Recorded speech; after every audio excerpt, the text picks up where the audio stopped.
Bueno, me alegro que se escuche bien. Me alegro. Genial, genial, gracias. Bueno, aquí estoy, agradezco ahora que está Blanca. Y hola Mari, ¿cómo te va?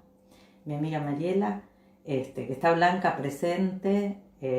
Agradezco, es un enorme agradecimiento el que tengo con las administradoras, con Blanca, con Susi, que son las que más conozco, por convocarnos, por ocuparse, por estar todo el tiempo presentes y pendientes de cómo seguir convocándonos. Así que es un enorme placer, a mí que me encanta leer los libros de Diana, es un enorme placer estar otra vez acá. Y el agradecimiento de pertenecer a la comunidad, ¿no? Que es en estas épocas complejas que nos tocan vivir, la comunidad es un valor enorme. Hola Vivi, mi otra hermana de comunidad, de Friedemann Whisky. Ahí está mi taller de lectura. Gracias también a Vivi que todos los días nos pone cuál fue la lectura del día y que se ocupa tanto como Blanca como Susi de estar presentes. Gracias Vivi, placer. Sí, nos extrañamos un montón con el taller, con las chicas del taller. Hola María, ¿cómo te va? Otra de las colegas del taller. Nos extrañamos un montón, realmente, porque compartimos épocas re lindas y estos años han sido muy duros para todas, como me imagino también para la mayoría. Y es un espacio que nos brinda placer, ¿no? Y compañía y hacemos una red y entonces nos ayuda a sostenernos en estas épocas difíciles. Hola Guille, ¿cómo te va?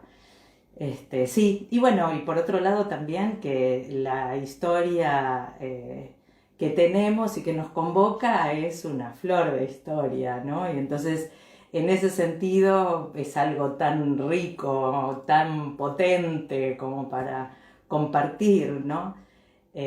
Yo que vengo del campo de la psicología, la historia de Diana, la historia que nos convoca Outlander y todo lo demás. Hola Raquel, ¿cómo te va? Realmente creo que nos habla a nosotras, ¿no? Y por eso somos tantas, y por eso lo seguimos, y por eso releemos y leemos y comentamos y discutimos, y los personajes son como si fueran nuestra familia, o incluso que son como parte de nosotras, ¿no? Y de nuestra vida, y con ellos y sus experiencias aprendemos y comparamos y nos peleamos y bueno, y decimos, yo podría haber hecho esto o no, y realmente nos enriquece, creo yo, nos enriquece la vida, si no, no nos convocaría de esta forma. Así que gracias por estar. Gracias a todas las que ponen el hombro para convocarnos y bueno, ¿les parece que empiezo ya? Somos unas cuantas, así que ya puedo empezar. Tengo entonces los capítulos 62 y 63 de la Cruz Ardiente justo al comienzo de la Guerra de la Regulación. Así que vamos, capítulo 62. Personas rezagadas o sospechosas. Artículo 12. Ningún oficial ni soldado podrá ir más allá de los límites del campamento que estén dentro de la distancia de la Gran Guardia. Artículo 63. Los oficiales al mando deben interrogar a todas aquellas personas rezagadas o sospechosas y aquellos que no puedan brindar una explicación convincente de su presencia serán confinados, luego de lo cual se presentará un informe al cuartel general. Tareas y regulaciones del campamento, órdenes dadas por su excelencia el gobernador Tryon a la milicia provincial de Carolina del Norte. Roger se tocó el bolsillo de los pantalones, donde había guardado la insignia de peltre que lo identificaba como miliciano, un botón de 4 centímetros de diámetro, con el borde perforado y estampado con un tosco CF, que significaba Compañía de Fraser. Cosidas en la chaqueta o en el sombrero, estas insignias, así como las escarapelas de paño, eran el único uniforme para la mayor parte de la infantería del gobernador y el único medio de distinguir a un miliciano de un regulador. ¿Y cómo sabe uno contra quién debe disparar?, había preguntado con mucha ironía 2 días antes, cuando Jamie le entregó aquello. Si te acercas lo suficiente como para ver la insignia antes de disparar, ¿no disparará primero el otro tipo? Jamie le había echado una mirada a sí mismo irónica, pero omitió cortésmente cualquier comentario sobre la puntería de Roger y la probabilidad o no de que causara algún daño con su mosquete. Por mi parte no esperaría, le había respondido. Si alguien corre hacia ti con un arma, dispara y ruega que todo salga bien. Los hombres sentados a poca distancia habían reído burlonamente, pero Jamie, sin prestarles atención, había cogido un palo para retirar de entre las brasas 3 batatas asadas, las había dejado en fila, negras y humeantes, en el frío aire de la noche. Luego pateó una con suavidad, haciéndola rodar hacia las cenizas. Esta nos representa a nosotros, le había explicado antes de patear la batata siguiente. Esta es la compañía del coronel Leach, y esta dio un puntapié a la tercera, que rodó erráticamente tras sus compañeras, es la del coronel Ash. ¿Comprendes? Había mirado a Roger con una ceja enarcada. Cada compañía seguirá su propio camino, de modo que no es probable que veas a ningún otro miliciano, por lo menos al principio. Si alguien viene hacia nosotros, probablemente será el enemigo. Luego había curvado un poco hacia arriba la boca, señalándolo con un gesto a todos los hombres que lo rodeaban, ocupados con la cena. ¿Conoces bien a todos los que están aquí? No dispares contra ninguno de ellos y te irá bien, ¿de acuerdo? Con una sonrisa melancólica, Roger descendió cuidadosamente por una cuesta cubierta de diminutas plantas con flores amarillas. Era un buen consejo. Le preocupaba mucho menos la posibilidad de recibir un disparo que la de herir por accidente a alguien, incluida la nada inconcebible posibilidad de volarse 2 o 3 dedos. Para sí, había resuelto no disparar contra nadie, cualesquiera que fuesen las circunstancias o la posibilidad de dar en el blanco. Había escuchado suficientes relatos de reguladores. Abel McLennan, Emmon Husband, aun teniendo en cuenta el estilo naturalmente hiperbólico de Husband, sus panfletos ardían con un ineludible sentido de justicia.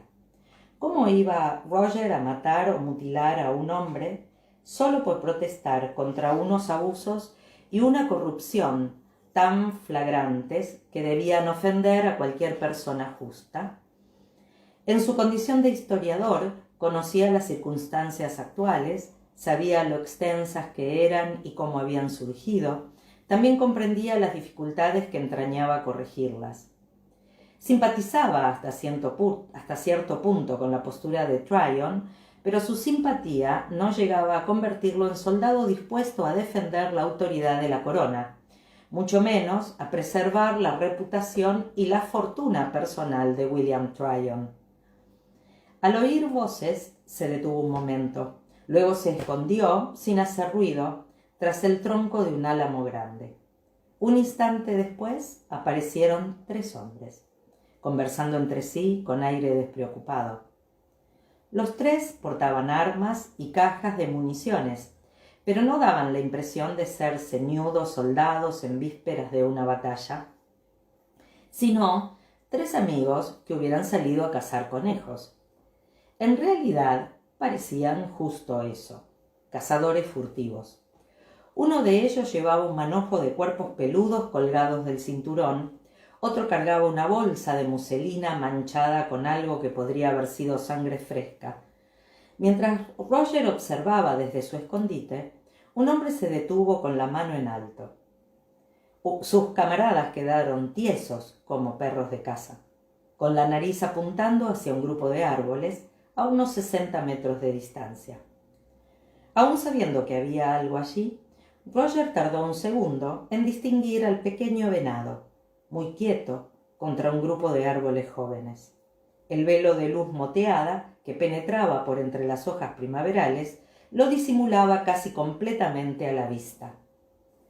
El primer hombre descolgó con sigilo el arma del hombro y echó mano de un cartucho, pero uno de sus compañeros lo detuvo poniéndole una mano en el brazo. «Espera, Abraham», dijo, en voz baja pero clara. «No te conviene disparar tan cerca del arroyo. Ya has oído lo que ha dicho el coronel. Los reguladores están reunidos en la ribera cerca de este punto». Señaló con la cabeza el denso bosquecillo de alisos y sauces que marcaba el borde del arroyo invisible a 100 metros escasos. «No vayas a provocarlo precisamente ahora». Abraham asintió de mala gana y volvió a colgarse el rifle del hombro. «Sí, supongo que sí. ¿Creéis que será hoy?» Roger echó otro vistazo hacia los arbolillos, pero el venado había desaparecido, silencioso como el humo. «No veo cómo no». El tercer hombre sacó de la manga un pañuelo amarillo para enjuagarse la cara. El clima era caluroso y húmedo. Tryon tiene los cañones instalados desde el amanecer. El tipo no va a permitir que nadie le salte encima. Podría esperar a los hombres de Waddell, pero tal vez piense que no los necesita. Abraham resopló con leve desprecio. ¿Para aplastar a esa chusma? ¿Los has visto? En mi vida he visto peores soldados. El hombre del pañuelo sonrió con aire cínico. Bueno, aún así, Abby, ¿has visto a esos milicianos de tierra adentro? Eso sí que es chusma. Y hablando de los reguladores, son muchos, chusma o no. 2-1, dice el capitán Neal. Abraham gruñó, dirigiendo una última y renuente mirada al bosque y al arroyo. «Chusma», repitió más confiado, y les volvió la espalda. «Venga, vamos a echar un vistazo más arriba». Los cazadores estaban en el mismo bando que él. No llevaban escarapela, pero sí las insignias de miliciano en el pecho y en el sombrero, destellos plateados bajo el sol de la mañana. Aún así, Roger se mantuvo a la sombra hasta que los hombres hubieron desaparecido, charlando de nada en particular entre ellos. Estaba razonablemente seguro de que Jamie lo había enviado a esa misión sin más autoridad que la suya. Era mejor que no le pidieran explicaciones. La actitud de los milicianos para con la regulación era, en el mejor de los casos, desdeñosa, en el peor, entre los oficiales superiores, de fría venganza. «Aplastémoslos de una vez por todas», había dicho Richard Caswell la noche anterior mientras tomaba su café junto al fuego. Era dueño de una plantación en la parte oriental de la colonia y no simpatizaba en absoluto con las quejas de los reguladores. Roger volvió a dar una palmada a su bolsillo pensativo. No, era mejor dejar la insignia allí. Si lo detenían, podría mostrarla, y no creía que nadie le disparara por la espalda sin darle al menos un grito de advertencia. Aún así, se sentía extrañamente expuesto mientras caminaba por la hierba de la pradera ribereña. Suspiró con involuntario alivio cuando las lánguidas ramas de los sauces lo envolvieron con su fresca sombra. Con la aprobación de Jamie, había dejado su mosquete en el campamento. No traía más armas que el cuchillo, elemento normal para cualquier hombre. Por lo demás, todo su equipo era un gran pañuelo blanco plegado dentro de su chaqueta. Si alguien te amenaza, sea donde fuere, agítalo y grita «tregua», le había indicado Jamie. Luego diles que vayan a buscarme. Y no digas nada más hasta que yo llegue. Si nadie te lo impide, tráeme a Husband bajo la protección de la bandera. Al imaginarse trayendo a Hermon Husband desde el otro lado del arroyo, con el pañuelo flameando por encima de su cabeza en el extremo de un palo, como si fuera un guía turístico en el aeropuerto, sintió deseos de aullar de risa. Pero Jamie no había sonreído siquiera, de modo que él aceptó la tela con aire solemne y la guardó cuidadosamente. Echó un vistazo entre las hojas que colgaban, pero el arroyo pasaba chispeando al sol, sin más ruido que el susurro del agua contra la piedra y la arcilla. No había nadie a la vista, y el rumor del agua ahogaba cualquier ruido que pudiera provenir desde más allá de los árboles al otro lado. Aunque los milicianos no le dispararan por la espalda, no estaba tan seguro de que los reguladores no fueran a dispararle de frente, en caso de verlo cruzar desde el lado del gobierno. Aún así, no podía pasarse el día escondido entre los árboles. Salió a la orilla y caminó aguas abajo, hacia donde habían indicado los cazadores, tratando de distinguir entre los árboles cualquier señal de vida. Cerca de ese punto, el cruce era mejor, poca profundidad y fondo rocoso. En cualquier caso, si los reguladores estaban congregados en las cercanías, guardaban absoluto silencio. Habría sido difícil imaginar una escena más apacible. Sin embargo, el corazón le martilló súbitamente en los oídos. Volvía a experimentar esa extraña sensación de que había alguien muy cerca. Miró en todas direcciones, pero nada se movía, salvo la corriente del agua y las hojas de los sauces. —¿Eres tú, papá? —dijo por lo bajo. Y de inmediato se sintió tonto. Con todo, la sensación de que había alguien allí seguía potente, aunque era una sensación benigna. Por fin, con un encogimiento de hombros, se agachó para quitarse los zapatos y las medias. Sin duda era por las circunstancias.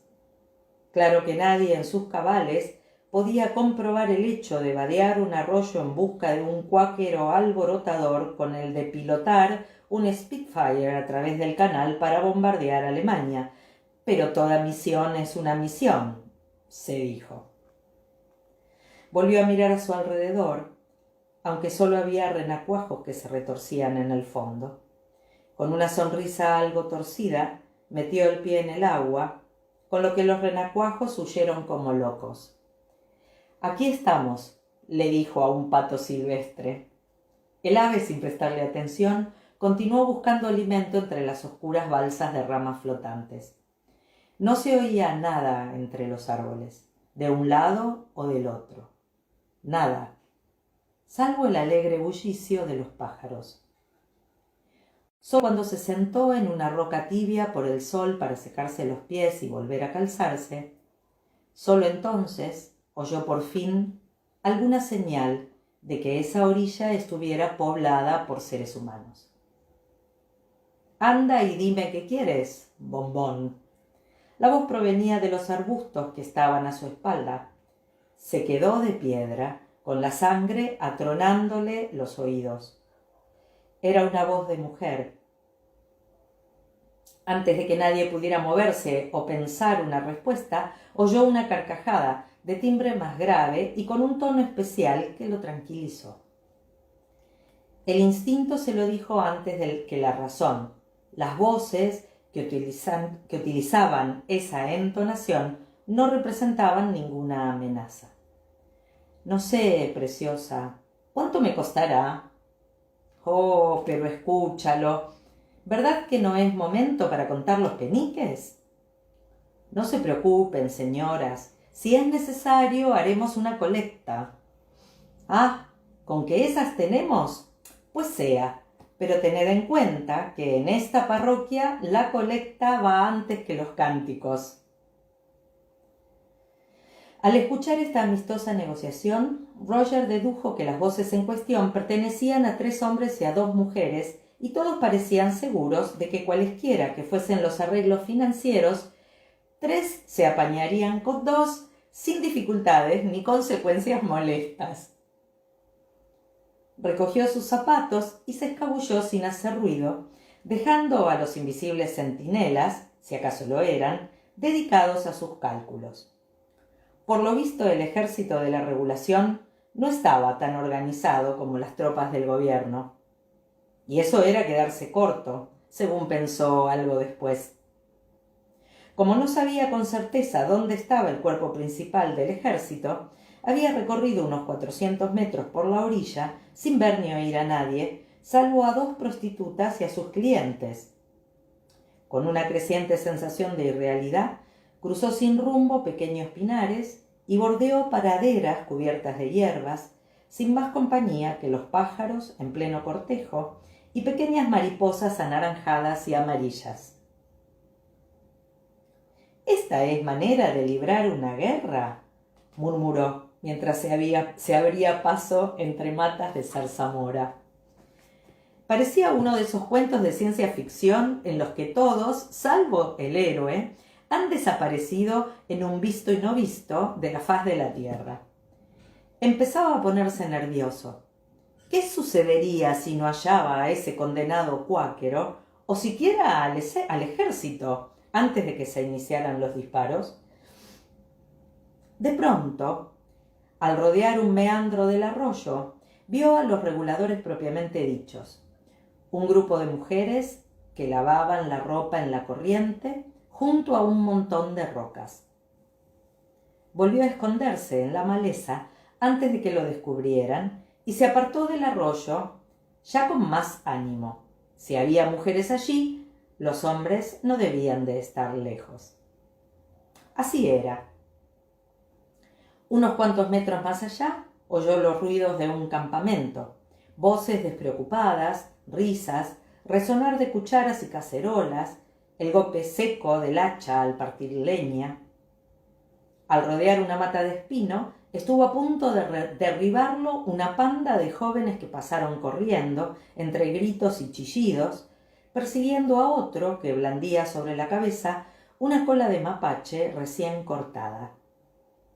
Pasaron junto a Roger sin mirarlo 2 veces. Él continuó la marcha, ya sin tanta cautela. Nadie le dio el alto. No había centinelas.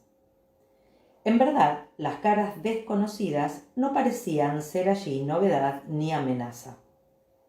Algunos lo miraron sin darle importancia y continuaron con sus conversaciones, sin ver nada extraño en su aparición.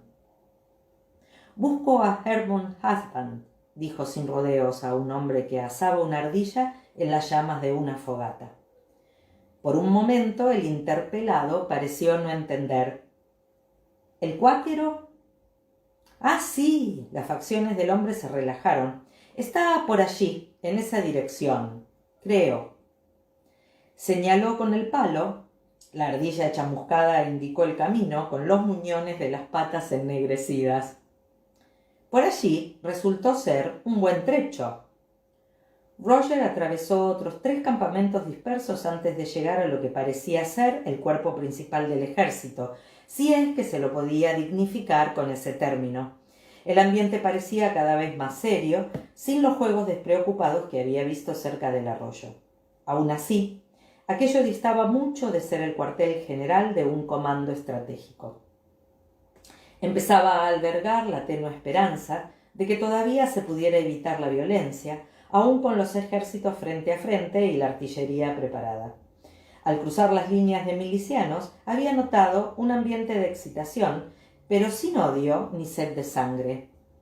Aquí la situación era muy diferente que en las ordenadas fuerzas de la milicia, pero aún menos preparada para hostilidades inmediatas. No obstante, al avanzar un poco más, conforme preguntaba el camino ante cada fogata por la que pasaba, comenzó a percibir algo distinto en la atmósfera, una urgencia creciente, casi desesperada. Los juegos bruscos de los campamentos más alejados habían desaparecido. Allí los hombres discutían en grupos cerrados, con las cabezas juntas, o permanecían a solas, ceñudos, cargando las armas y afilando los cuchillos. Según se aproximaba, todo el mundo conocía el nombre de Hermann Husband y los índices señalaban el rumbo con mayor seguridad. Su apellido parecía casi un imán que lo atraía más y más al centro de una masa cada vez más densa. La componían hombres y muchachos, todos armados. El ruido iba en aumento. Las voces le golpeteaban los oídos como martillos en la forja. Por fin encontró a Husband. Estaba de pie en una piedra, como un gran lobo gris acorralado, rodeado por 30 o 40 hombres que clamaban en furiosa agitación. Abundaban los codazos y pisotones sin considerar a quién iban dirigidos. Obviamente exigían una respuesta, pero les era imposible hacer una pausa para escucharla.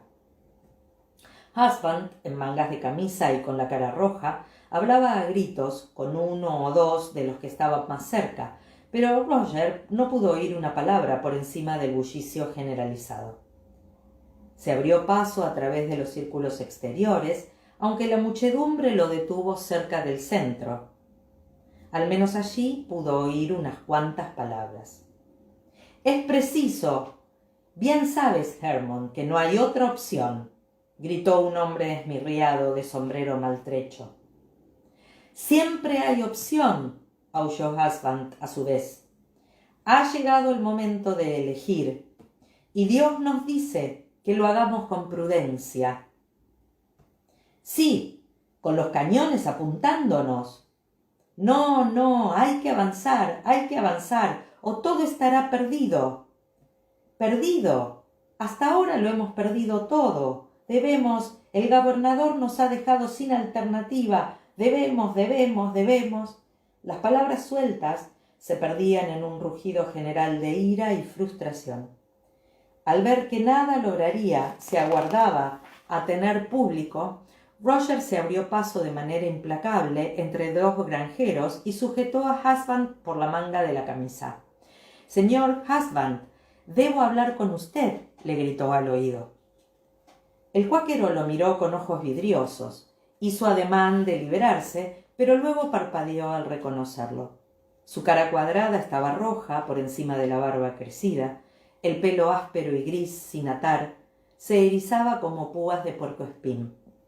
Meneó la cabeza con los ojos cerrados. Al abrirlos, miró a Roger como si tratara en vano de disipar una visión imposible.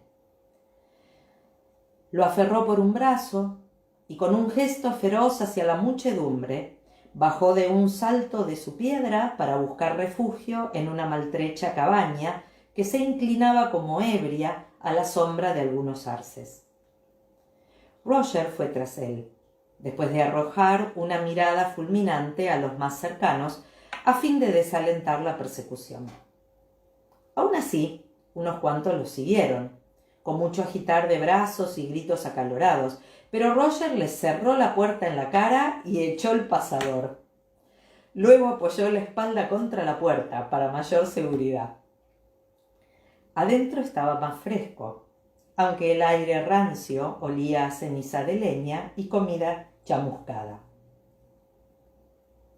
Husband se detuvo en el centro, jadeante. Acto seguido, cogió un cazo para beber a grandes tragos el agua de un cubo puesto en el hogar. Era el único objeto que aún quedaba en la cabaña. El abrigo y el sombrero del cuáquero pendían pulcramente de un gancho instalado junto a la puerta, pero el suelo de tierra apisonada estaba sembrado de basura. Era obvio que el propietario de esa vivienda se había marchado a toda prisa con todas sus pertenencias. Calmado por ese momentáneo respiro, Husband se acomodó la camisa arrugada e hizo lo que pudo por arreglarse el pelo. «¿Qué te trae por aquí, amigo Mackenzie?», preguntó con su característica suavidad. «¿Acaso vienes a unirte a la causa de la regulación?» «No, claro que no», le aseguró Roger. Echó una mirada cautelosa a la ventana, temiendo que la muchedumbre intentara entrar por allí. Pero no se oían ruidos de ataque inmediato contra la cabaña, aunque el rumor de voces continuaba con la discusión. «He venido a preguntarle si estaría dispuesto a cruzar el arroyo conmigo para hablar con Jamie Fraser. Bajo bandera de tregua, su seguridad estaría garantizada». Husband también echó un vistazo a la ventana. «Temo que el tiempo de hablar ya ha pasado», dijo con una irónica torsión de labios. Roger era de la misma opinión, pero insistió, decidido a cumplir con su cometido. En lo que al gobernador concierne, no es así de ningún modo. No tiene ningún deseo de masacrar a sus propios ciudadanos, si se pudiera persuadir a la gente de que se dispersara pacíficamente. ¿Te parece una perspectiva probable? Husband señaló la ventana con un gesto cínico.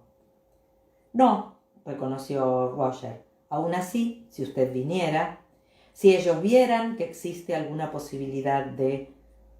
Si hubiera una posibilidad de reconciliación e indemnización, debería haberlo ofrecido mucho antes, lo interrumpió Husband. Así demuestra el gobernador su sinceridad, viniendo con tropas y cañones, enviando una carta que... De indemnización no, dijo el joven sin rodeos. Me refiero a la posibilidad de salvar las vidas de esta gente. El cuáquero se mantenía inmóvil. El color había desaparecido de sus mejillas, pero aún se lo veía compuesto. ¿A eso hemos llegado?, preguntó en voz baja, mirándolo de frente. Roger inspiró hondo e hizo un gesto afirmativo. No hay mucho tiempo. El señor Fraser me ha encomendado decirle, si no va usted a hablar personalmente con él, que hay 2 compañías de artilleros desplegados contra ustedes y 8 de milicianos, todos bien armados. Todo está listo, y el gobernador no esperará mucho tiempo, a lo sumo hasta el próximo amanecer. Sabía que era traición dar esos datos al enemigo, pero era lo que Jamie Fraser habría dicho si hubiera ido él mismo. Aquí hay unos 2000 hombres de la regulación, dijo Husband, para sus adentros. 2000. ¿No crees que ver a tantos le haría cambiar de opinión? Que tanta gente abandone el hogar para acudir en protesta, el gobernador opina que se han alzado en rebelión y por lo tanto hay estado de guerra, interrumpió Roger. Echó un vistazo a la ventana donde el pergamino aceitado pendía en jirones, y después de haberlos visto, reconozco que su opinión tiene bases razonables. No es rebelión, aseguró Husband tosudo, y sacó del bolsillo una gastada cinta de seda negra para atarse el pelo hacia atrás, con la espalda muy erguida. Pero nuestras quejas, legítimas, han sido ignoradas por completo. No tenemos más opción que acudir en masa a presentar nuestras demandas ante el señor Tryon para hacerle ver la justicia de nuestras objeciones. Hace un momento me ha parecido oírlo hablar de alternativas, señaló el joven seco. Y si ha llegado el momento de escoger, como ha dicho usted, me parece que la mayor parte de los reguladores han escogido la violencia, a juzgar por los comentarios que he escuchado al venir. Quizá, dijo Husband renuente. No obstante, no son un ejército vengador ni una turba. Sin embargo, miró a su pesar hacia la ventana, como si tuviera conciencia de que en verdad, en la ribera del Almanz, se estaba formando una turba.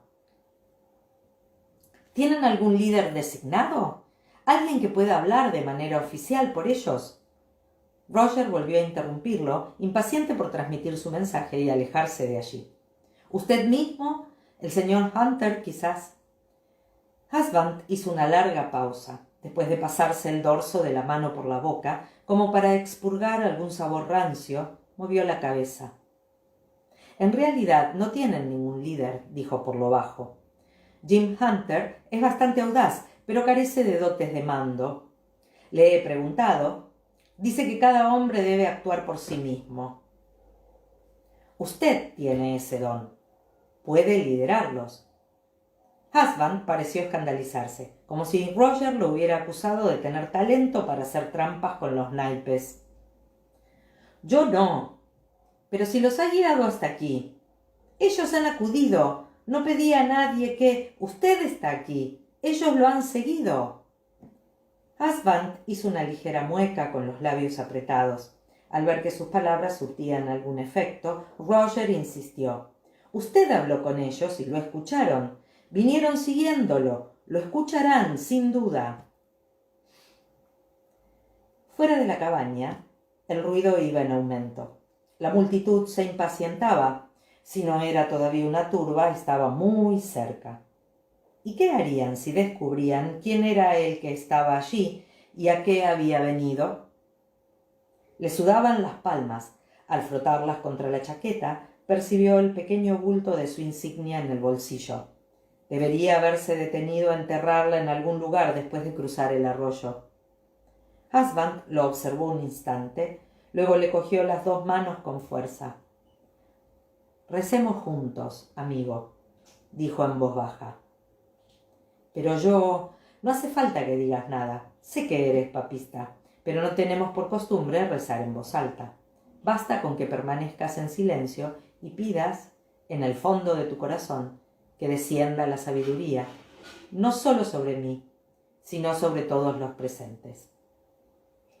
Roger se mordió la lengua para no corregirlo. En ese momento su propia afiliación religiosa no tenía importancia, aunque sí la de Husband, por lo visto. Se limitó a contener la impaciencia y estrechó las manos del cuáquero, ofreciéndole el apoyo que estaba a su alcance. Husband permanecía inmóvil, con la cabeza algo inclinada. Un puño aporreó la endeble puerta de la cabaña. «Hermon, ¿estás bien?» «Sal, Hermon, no hay tiempo para esto. Caldwell ya ha regresado de ver al gobernador. 1 hora, Hermon. Nos han dado solo 1 hora».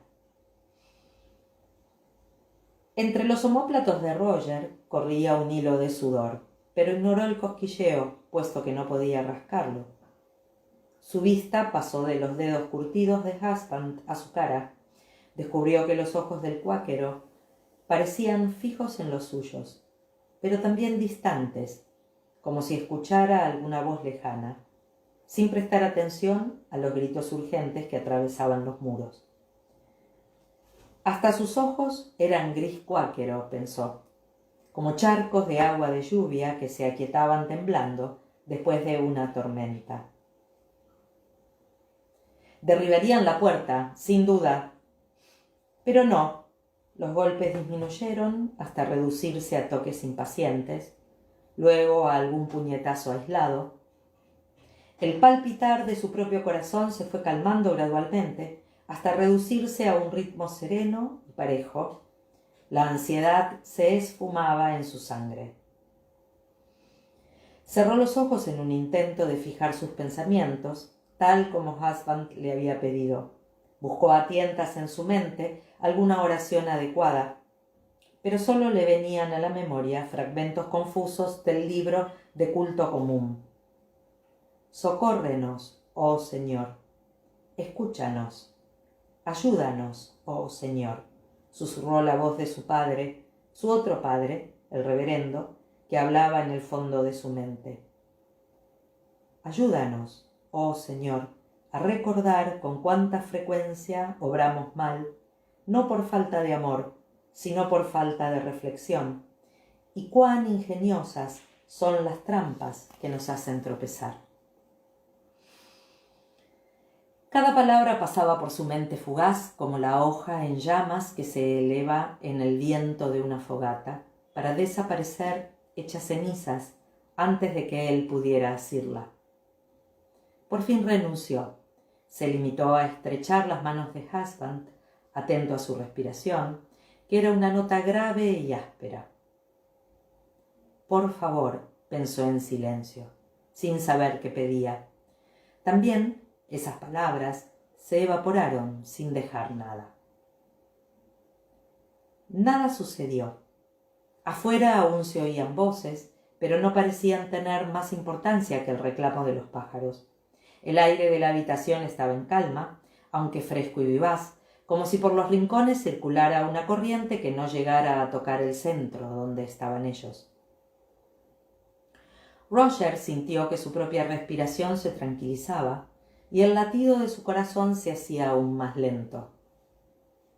No recordaba haber abierto los ojos, pero los tenía abiertos. Los de Husband tenían motas azules en el gris y también astillas de negrura. Las pestañas eran gruesas. En la base de una había una pequeña tumefacción, un orzuelo a medio curar. El rojo del diminuto domo era un punto rubí en el centro. Luego se aclaraba en una sucesión de carmesíes y rosados que habrían hecho honor al cielo del amanecer en el día de la creación. La cara que tenía ante él estaba esculpida en líneas que formaban arcos recios entre la nariz y la boca y se curvaban por encima de las gruesas cejas encanecidas, donde los largos pelos se arqueaban con la gracia de un ala de pájaro. Los labios anchos y suaves estaban teñidos de un rosa crepuscular. El borde blanco de un diente brillaba con extraña dureza, en contraste con la carne dócil que lo albergaba. Roger seguía sin moverse, extrañado ante la belleza de lo que veía. La imagen que tenía de Husband, un hombre corpulento, de edad madura y facciones indefinidas, había perdido todo sentido.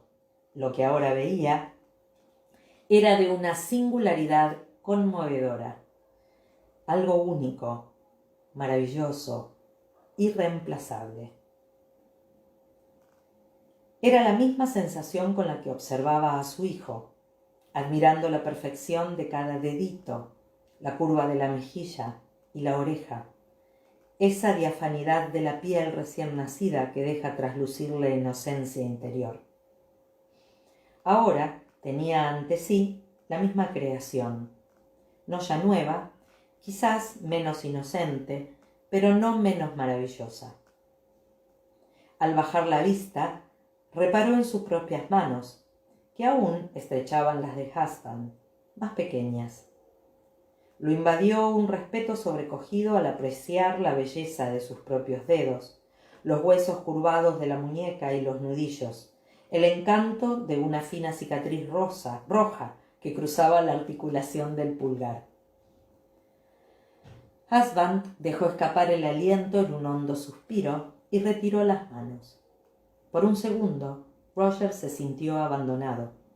Luego, la paz del ambiente volvió a posarse en él. Al asombro de la belleza siguió una sensación de calma profunda. «Te lo agradezco, amigo Roger», dijo el cuáquero en voz baja. «No esperaba recibir tal gracia, pero bienvenida sea». Él asintió sin decir nada, vio que Husband descolgaba su chaqueta y se la ponía. En su cara se veían ahora líneas de serena decisión. Sin vacilar, el cuáquero quitó el pasador de la puerta y abrió. La muchedumbre reunida fuera retrocedió. La expresión de sorpresa se dio paso de inmediato a la ansiedad y a la irritación. El cuáquero, sin prestar atención a la tempestad de preguntas y exhortaciones, se dirigió sin rodeos hasta un caballo amarrado a un arbolillo detrás de la cabaña.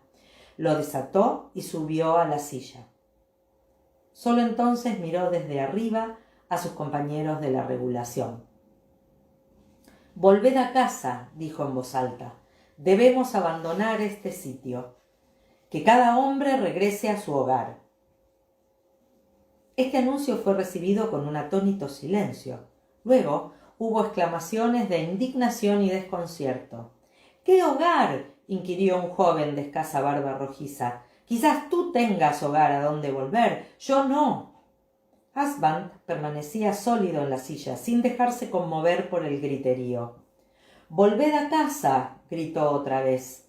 «Ox exhorto». «Aquí no queda nada, salvo la violencia». «Sí, y bien que la haremos», aulló un hombre corpulento, mostrando el mosquete en alto entre un coro de vítores. Roger había seguido a Husband, ignorado por la mayoría de los reguladores. Se detuvo a cierta distancia mientras el cuáquero se alejaba con lentitud, inclinándose desde la montura para responder con gritos y gestos a los hombres que corrían a su lado.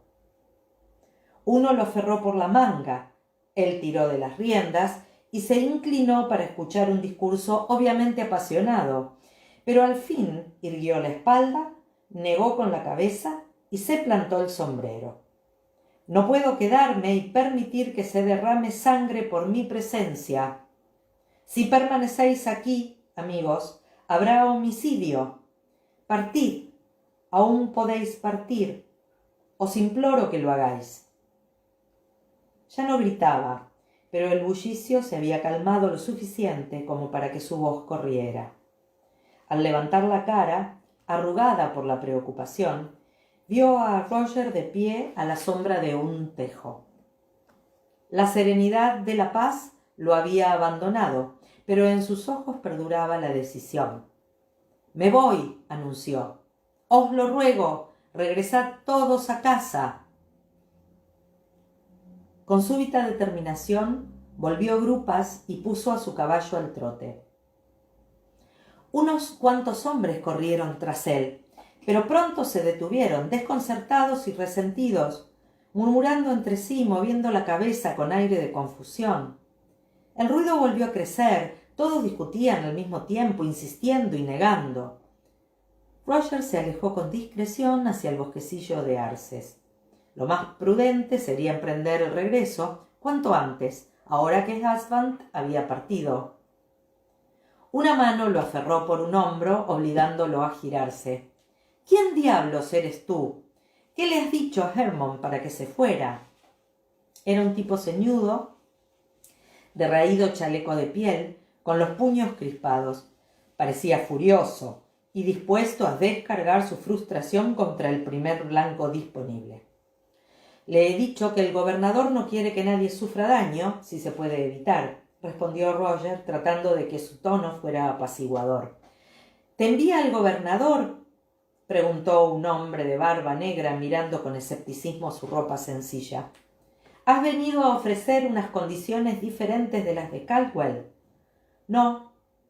Roger aún estaba bajo el efecto de su encuentro con el cuáquero. Se sentía protegido de las corrientes de cólera e histeria incipientes que se arremolinaban en torno a la cabaña, pero esa paz se iba esfumando con celeridad.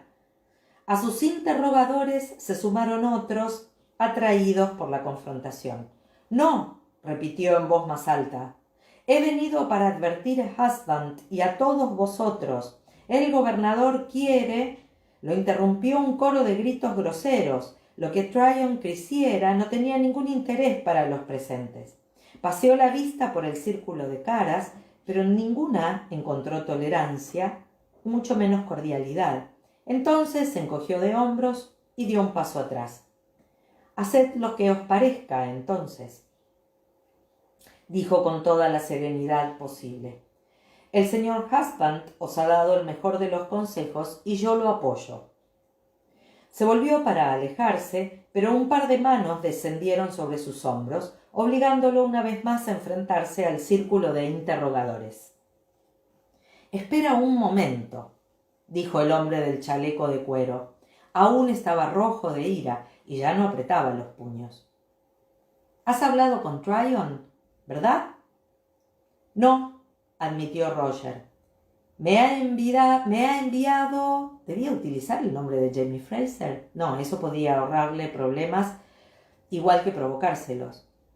«He venido a pedir a Hermon Husband que cruzara el arroyo conmigo para que viera con sus propios ojos cómo estaban las cosas. Él ha preferido aceptar mi informe de la situación. Ya han visto ustedes cuál ha sido su reacción». «Eso lo dices tú». Un hombre fornido de patillas rojizas elevó el tosudo mentón.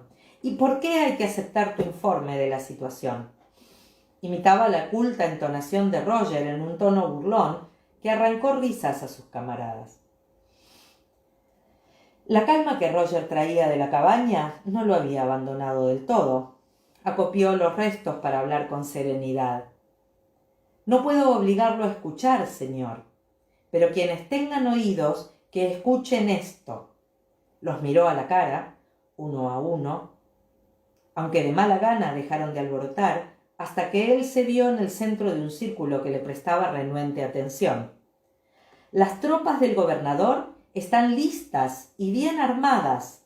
Su voz sonaba extraña, serena, y si bien algo apagada, como si fuera otro el que hablaba a cierta distancia. «No he visto personalmente al gobernador, pero se me ha dicho cuáles son sus propósitos. No quiere que se derrame sangre, aunque está decidido a llevar a cabo las acciones que considere necesarias para dispersar esta asamblea. No obstante, si regresaran pacíficamente a sus hogares, está dispuesto a mostrarse clemente. Se hizo un momento de silencio. Lo rompió un carraspeo. Un escupitajo de moco con vetas pardas de tabaco aterrizó en el barro junto a la bota de Roger. «Esto va para el gobernador y su clemencia», dijo el del escupitajo, conciso. «Y esto va para ti, estúpido», añadió uno de sus compañeros, lanzando un bofetón a Roger. Este esquivó el golpe y bajó el hombro para cargar contra el atacante, que se tambaleó y perdió terreno. Pero atrás había más de ellos. Roger se detuvo con los puños cerrados, listo para defenderse si era necesario. «No le hagas daño, muchachos», ordenó el hombre del chaleco de cuero, «al menos por ahora». Se acercó al joven sin ponerse al alcance de sus puños y lo observó con desconfianza. «Hayas visto o no la cara de Tryon, supongo que has visto sus tropas, ¿verdad?» En efecto, el corazón de Roger latía deprisa y la sangre le cantaba en las sienes. Por extraño que pareciera, no tenía miedo. La multitud era hostil, pero no sanguinaria, al menos por el momento. «¿Sabes cuántos hombres tiene Tryon?» Su interlocutor lo observaba con ojos chispeantes. Era mejor responder con la verdad. De cualquier modo, era probable que ya conociesen la respuesta. Nada impedía que los reguladores cruzaran el Almans para evaluar la situación por sí mismos. «Algo más de 1000», respondió, observando con atención la cara del hombre. No hubo sorpresa, ya lo sabía. «Pero son milicianos adiestrados», añadió Roger con toda la intención, echando un vistazo a varios reguladores que, perdido el interés por él, reanudaban un torneo de luchas a poca distancia. «Y tienen artillería. ¿Es verdad que ustedes no tienen nada de eso, señor?» El hombre se cerró como un puño. «Piensa lo que quieras», dijo en tono seco, «pero puedes decirle a Tryon que lo doblamos en número. Además, adiestrados o no», su boca se torció con ironía, «todos estamos armados, cada hombre con su mosquete». Inclinó la cabeza hacia atrás con los ojos entornados para evaluar la luz. «Una hora, ¿no?», preguntó algo más suave. «Creo que será antes». Y miró a Roger en los ojos. «Vuelva a cruzar el arroyo, señor. Dígale al gobernador Tryon que vamos a darle nuestra opinión y a salirnos con la nuestra. Si él nos escucha y accede a nuestras exigencias, bien. Si no», tocó la culata de la pistola que llevaba en la cintura. En su cara se asentaron líneas sombrías. Roger recorrió con la vista el círculo de caras silenciosas. Algunas expresaban incertidumbre, pero en su mayoría estaban sombrías o desafiantes. Sin decir palabra, se volvió para alejarse. Las palabras del reverendo parecían susurrar entre las hojas primaverales de los árboles bajo los cuales pasaba. «Bienaventurados los que buscan la paz, porque ellos serán llamados hijos de Dios». Confiaba en que se le reconociese el mérito de haberlo intentado. Voy a tomar un poco de agua, pobre Roger, pero va tomando coraje, ¿no, Roger?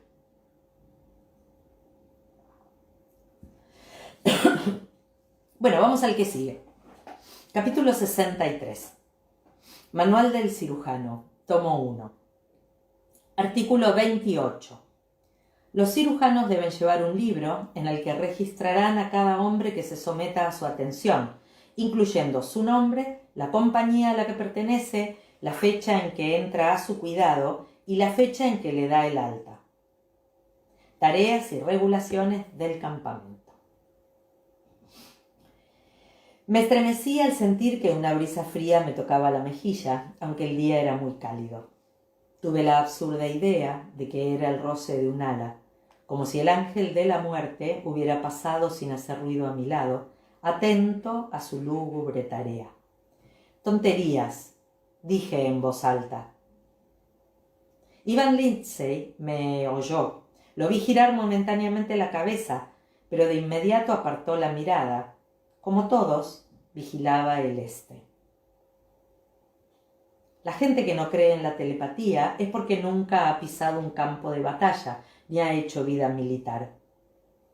Cuando un ejército está a punto de avanzar, algo invisible pasa de hombre a hombre. El mismo aire vibra con esa sensación. Una mezcla de miedo y ansiedad baila sobre la piel y recorre la espalda en toda su longitud con un impulso parecido a la lascivia repentina. Aún no había llegado ningún mensajero, pero vendría. Yo no lo dudaba. Algo había sucedido en algún lugar. Todo el mundo esperaba, inmóvil en un sitio. Llevada por una abrumadora necesidad de moverme, de romper ese hechizo, me di la vuelta de golpe, mis manos se flexionaron como pidiendo hacer algo. El agua estaba hervida y lista, cubierta con un trozo de lino limpio. Había puesto la caja de medicina sobre un tocón. Retiré la cubierta para revisar otra vez su contenido, aunque segura de que todo estaba en orden. Toqué uno a uno los frascos resplandecientes. Sus nombres eran una sedante letanía: atropina, beladona, láudano, paregórico, aceite de espliego, aceite de enebro, menta vulneraria, y la botella parda de forma achaparrada que contenía el alcohol. Siempre alcohol. Tenía un barrilete lleno en la carreta. Un movimiento atrajo mi atención. Era Jamie. El sol que se filtraba entre las hojas centellaba en su pelo. Caminaba tranquilamente bajo los árboles, inclinándose aquí para decir una palabra al oído de alguien. Tocaba más allá un hombro, como un mago que diera vida a las estatuas. Permanecí inmóvil, con las manos enredadas en los pliegues del delantal, por no distraerlo, pese a lo mucho que deseaba atraer su atención. Él se movía con facilidad, bromeando como si tal cosa. Sin embargo, yo podía percibir su tensión. ¿Cuándo había sido la última vez que esperó así, con un ejército, la orden de atacar? En Culloden, pensé, y se me puso la carne de gallina en los antebrazos, pálida bajo el sol de primavera. A poca distancia sonó un ruido de cascos y el estrépito de unos caballos que avanzaban por la maleza. Todo el mundo se dio la vuelta, expectante y con los mosquetes en la mano. Una exclamación ahogada y un murmullo general saludaron al primer jinete que surgió a la vista, agachando la cabeza roja bajo las ramas de los arces. «Por Dios santo», dijo Jamie, lo bastante alto como para que se lo oyera en todo el claro. «¿Qué diablos hace ella aquí?» Las risas de los hombres que la conocían rompieron la tensión como grietas en el hielo. Jamie relajó un poco los hombros, pero salió a su encuentro con expresión bastante ceñuda. Cuando Brianna desmontó a su lado, yo también estaba allí. «¿Qué?» comencé, pero Jamie ya estaba cara a cara con su hija, los ojos entornados, la mano en su brazo, hablando en voz baja, en un veloz torrente de gaélico. «Lo siento muchísimo, señora, pero ella ha querido venir». Un segundo caballo salió de entre los árboles, montado por un joven negro. Era Joshua, el mozo de cuadras de Yocasta. No he podido disuadirla, ni tampoco la señora Sherston, por mucho que lo hemos intentado. «Ya veo», dije. Brianna había enrojecido como reacción a lo que Jamie le estaba diciendo, pero no parecía tener intenciones de volver a montar para marcharse. Le replicó algo que no entendí, también en gaélico, y él se echó hacia atrás como si una avispa le hubiera picado en la nariz. Ella movió en un gesto seco la cabeza, como satisfecha con el impacto de su declaración, y giró sobre los talones. Entonces, al verme, una ancha sonrisa le transformó la cara. «¡Mamá!», me abrazó. Su vestido desprendía un olor tenue a jabón fresco, cera de abeja y trementina. En la mandíbula tenía una pequeña mancha de azul cobalto. «Hola, cariño, ¿de dónde vienes?»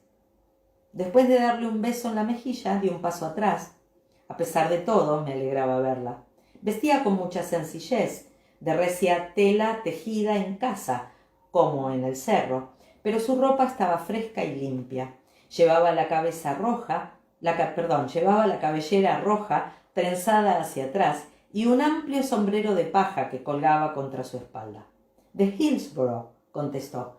«Anoche alguien que fue a cenar a la casa de los Sherston dijo que la milicia estaba acampada aquí. Por eso he venido. He traído algo de comer», señaló las abultadas alforjas de su caballo, «y algunas hierbas de la huerta de los Sherston. Se me ha ocurrido que podrían serte útiles». «Oh, sí, qué bien». Sentía la presencia ceñuda de Jamie a mi espalda, pero no me volví a mirarlo. «No es que no me alegre verte, cariño, pero es posible que aquí se libre una batalla dentro de muy poco, y...» «Ya lo sé». Aún estaba muy sofocada y su color se acentuó al oírme, y levantó un poco la voz. «No importa, no he venido a combatir. En ese caso me habría puesto pantalones de montar».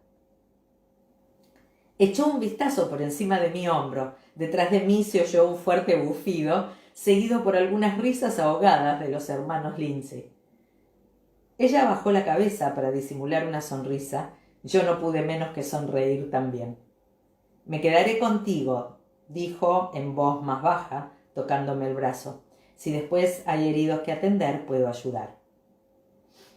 Vacilé, pero no podía negar que, si se llegaba al enfrentamiento, habría heridos que atender y un par de manos más sería muy útil.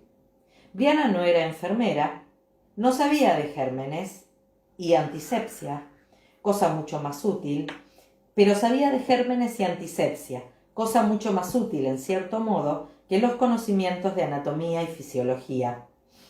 Ella había erguido la espalda para buscar entre los hombres que esperaban a la sombra de los arces.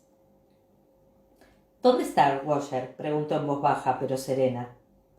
«Está bien», le aseguré, con la esperanza de que fuera verdad. «Esta mañana Jamie le ha mandado cruzar el arroyo con una bandera de tregua para traer a Herman Husband a hablar con el gobernador». «¿Y todavía está allá?». Había subido involuntariamente la voz, pero volvió a bajarla controlándose. «¿Con el enemigo?», si se puede llamar así. «Regresará». Jamie apareció junto a mí, miraba a su hija sin mucha alegría, pero obviamente resignado a su presencia. «No te preocupes, muchacha. Bajo la bandera blanca nadie le hará nada». Bree alzó la cabeza para mirar la orilla opuesta. Su cara se había cerrado, un pálido nudo de aprensión. ¿De qué le servirá la bandera de tregua si aún está allí cuando comiencen los disparos? La respuesta, que ella a todas luces sabía, era probablemente de nada. Jamie no se molestó en decirlo, tampoco se molestó en señalar que tal vez no hubiese disparos. El aire estaba denso de expectación, acre por el olor de la pólvora negra derramada y el sudor nervioso. «Regresará», repitió él, aunque en tono más suave. Luego le tocó la cara y alisó un mechón de cabellos. «Te lo prometo, muchacha, no le sucederá nada». Bree pareció encontrar algo tranquilizador en el rostro de su padre, pues su expresión aprensiva se alivió un poco. Asintió con la cabeza en muda aceptación. Después de darle un beso en la frente, Jamie se volvió para hablar con Rob Billings. Por un momento ella lo siguió con la vista, luego desató los cordones de su sombrero y vino a sentarse a mi lado en una piedra. Las manos le temblaban un poco, inspiró hondo y se apretó las rodillas para aquietarlas. Toma un poquito.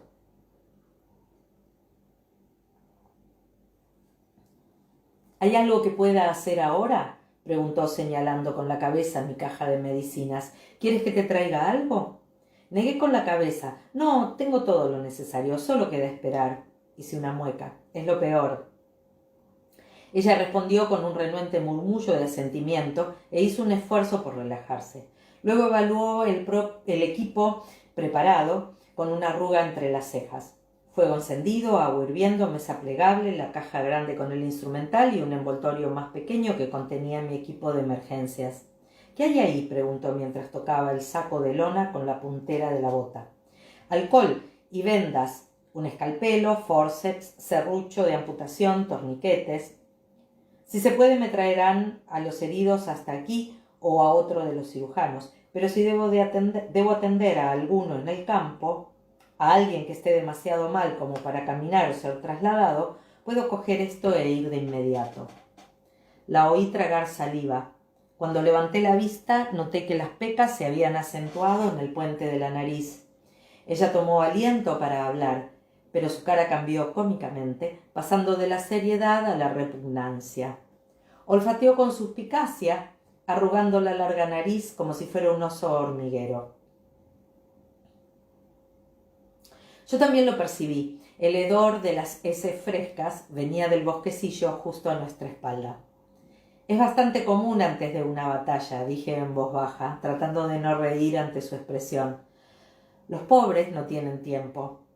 Ella carraspeó y no dijo nada, pero noté que paseaba la mirada por el claro, posándola aquí en un hombre, allá en otro.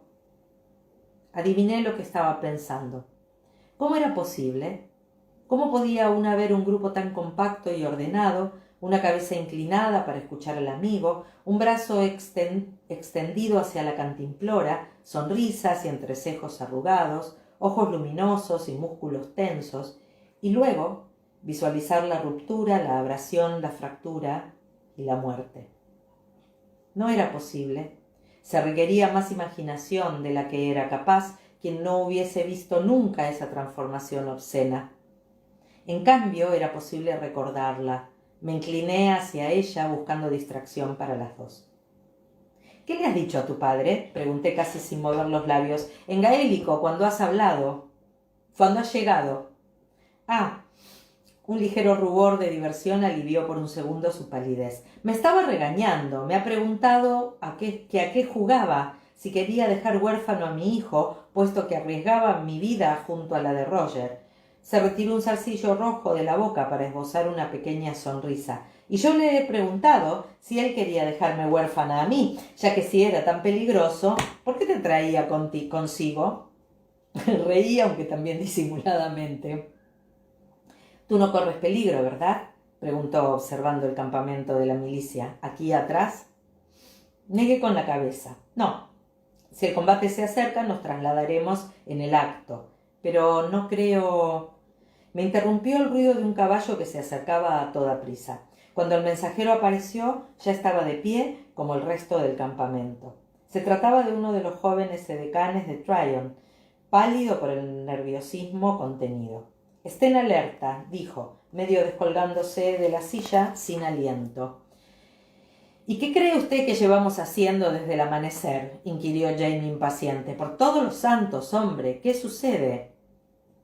Muy poco, al parecer, pero esto poco era importante. Un ministro de los reguladores había ido a parlamentar con el gobernador. —¿Un ministro? ¿Un cuáquero? —No sé, señor —dijo el edecán, fastidiado por la interrupción—. Pero los cuáqueros no tienen clero, eso lo sabemos cualquiera. No, era un ministro llamado Caldwell, el reverendo David Caldwell. Cualquiera que fuese su filiación religiosa, Tryon no se había dejado conmover por la súplica del embajador. Ni le gustaría ni querría tratar con el populacho, y no había más que decir. Si los reguladores se dispersaban, él prometía estudiar cualquier queja justa que le fuera presentada de la manera correcta, pero debían dispersarse en el curso de 1 hora. No me gustarían en un caserón, canturré por lo bajo la cancioncilla del libro del doctor Seuss, medio desequilibrada por la espera. No me gustarían con un ratón. Jamie se había quitado el sombrero y el sol brillaba en su pelo rojizo. Bree soltó una risa contenida, tanto por extrañeza como por diversión. No me gustarían con el populacho, agregó a su vez. No me gustaría hacer el macho. Puede que sí, dije sotoboche, y mucho me temo que lo hará. Por 100ª vez en la mañana eché un vistazo hacia el grupo de sauces por el que Roger había desaparecido rumbo a su misión. 1 hora, repitió Jamie como respuesta al mensaje del edecán y miró en la misma dirección. ¿Cuánto queda para eso? Media hora, quizá. El muchacho pareció de pronto mucho más joven de lo que era. Tragó saliva y se puso el sombrero. Debo partir, señor. Esté usted atento al cañón. Buena suerte. Lo mismo a usted, señor. Jamie le tocó el brazo en un gesto de despedida. Luego dio un sombrerazo a la grupa del caballo para ponerlo en marcha. Como si hubiera sido una señal, el campamento brincó en un torbellino de actividad, aún antes de que el edecán hubiera desaparecido entre los árboles. Se volvieron a revisar armas que ya estaban cebadas y cargadas, se soltaron hebillas para volverlas a asir, se pulieron las insignias, algunos sacudían el polvo de los sombreros y les prendían las escarapelas, ajustaban sus calcetines y sus ligas, sacudían las cantimploras llenas para asegurarse de que su contenido no se hubiera evaporado en la última media hora. Era contagioso. Me descubrí deslizando los dedos por las hileras de frascos una vez más. Los nombres que murmuraba se emborronaban en mi mente, como si fueran las palabras de alguien que rezara el rosario, perdiendo el sentido en el fervor del petitorio. Romero, atropina, espliego, aceite de clavo. Brie destacaba por su inmovilidad en medio de tanto alboroto. Sentada en su piedra, sin más movimiento que el de sus faldas agitadas por alguna brisa, mantenía la vista fija en los árboles lejanos. Oí que decía algo por lo bajo. ¿Qué has dicho?, pregunté volviéndome. Que no figura en los libros. No apartaba la vista de los árboles, tenía las manos enlazadas en el regazo, las retorcía como si pudiera hacer que Roger apareciera entre los sauces por simple fuerza de voluntad. Apuntó con el mentón hacia el campo, los árboles, los hombres que nos rodeaban. Esto, dijo, no figura en los libros de historia.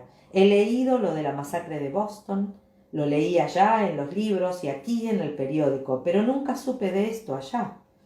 No he leído una sola palabra sobre el gobernador Tryon, Carolina del Norte o un lugar llamado Almans. De modo que no sucederá nada. Hablaba con fiereza, aplicando toda su voluntad. Si aquí hubo una gran batalla, alguien debería haber escrito sobre ella. Nadie lo hizo, de modo que no sucederá nada. ¡Nada! Ojalá tengas razón, dije, y se me alivió en parte el frío de la espalda. Tal vez era cierto. Por lo menos no sería una batalla importante. Faltaban apenas 4 años para que estallara la revolución. Hasta las pequeñas escaramuzas que precedieron al conflicto eran bien conocidas. La masacre de Boston se había producido poco más de un año antes. Un combate callejero, el choque de una turba con un pelotón de soldados nerviosos, insultos a voces, algunas pedradas, un disparo no autorizado, una descarga provocada por el pánico y 5 hombres muertos. Un periódico de Boston informó de la noticia, acompañada por un apasionado editorial. Yo lo había visto en el salón de Yocasta. Uno de sus amigos le había enviado un ejemplar. Y 200 años después, ese breve incidente sería inmortalizado en los textos escolares como prueba del creciente descontento de los colonos. Eché un vistazo a los hombres que nos rodeaban, dispuestos a pelear.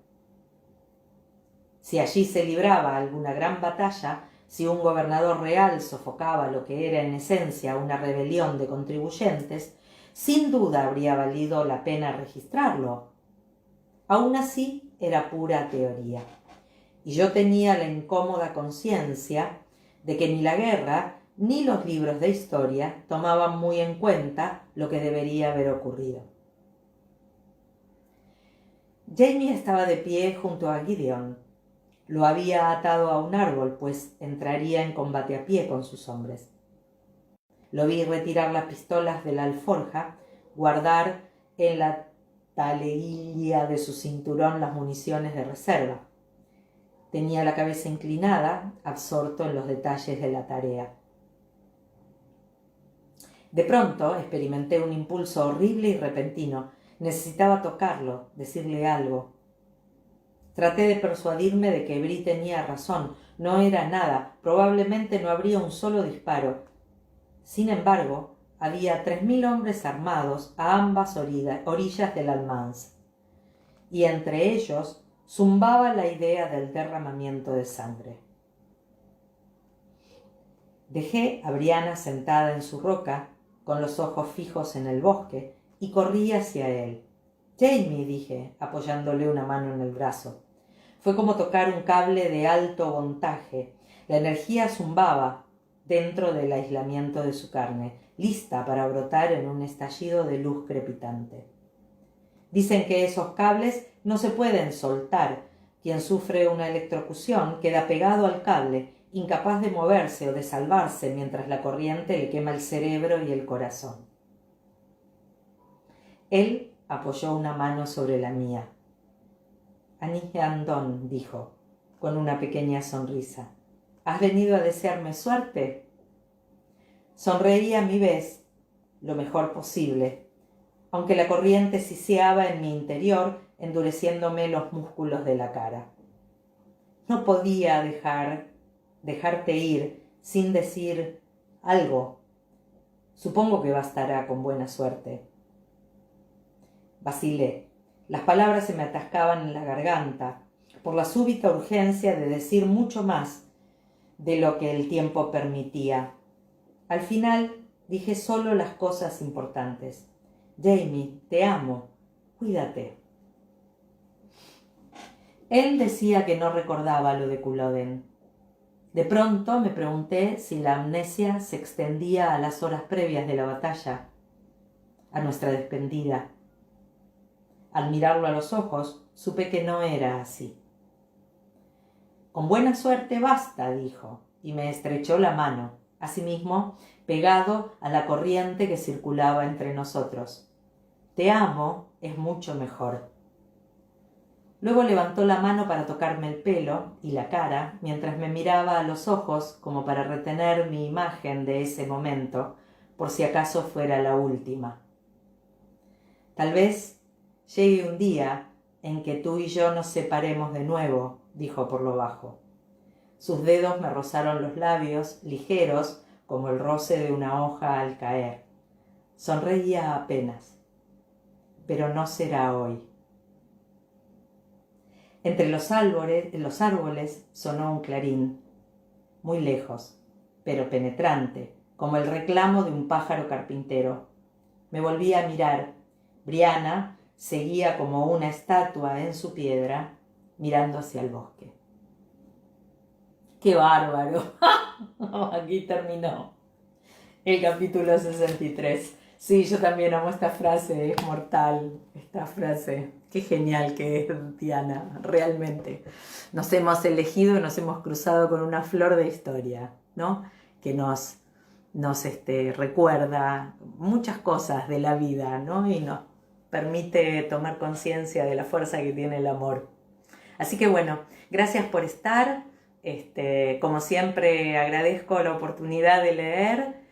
Agradezco a las administradoras, a Blanca, a Susi, a Vivi, Planel, que siempre nos tiene al tanto de lo que se va leyendo día a día. Y un beso a todas. Hasta pronto, comunidad. Sigamos en contacto. Gracias. Chao.